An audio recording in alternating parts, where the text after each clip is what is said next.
Ceci est l'histoire d'un jeune garçon nommé Momodou et de son amie Binta.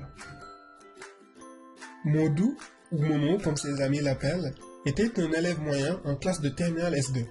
Il aimait beaucoup les maths, mais avait du mal en sciences physiques et en sciences naturelles. Momo vient d'une famille modeste, pour ne pas dire pauvre.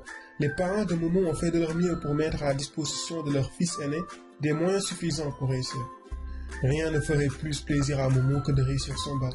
Avec la mention, ce serait le plus beau jour de sa vie. « Je l'aurai, maman, ne t'en fais pas, je l'aurai », répétait-il, jour après jour. La meilleure amie de Momo, Binta, quant à elle, est aussi brillante que ses parents. Des livres, encore et encore, elle n'en finissait pas. Elle était en terminale S1 et quand elle trouvait le temps, elle aimait beaucoup aider son amie Momo à s'améliorer. Binta n'avait malheureusement pas beaucoup de temps libre. Entre romans policiers et exercices de physique, elle trouvait à peine le temps de dormir. Malgré toute la détermination qui l'animait, Momo n'a pas réussi à avoir son bac, en tout cas pas du premier coup.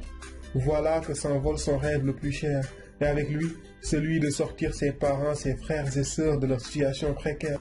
Mais cette année-là, le taux de réussite au bac est seulement de 15%. Alors, Momo fut pris par toutes sortes d'idées, les unes plus folles que les autres. C'est d'abord la faute des correcteurs. Ils ont bâclé la correction.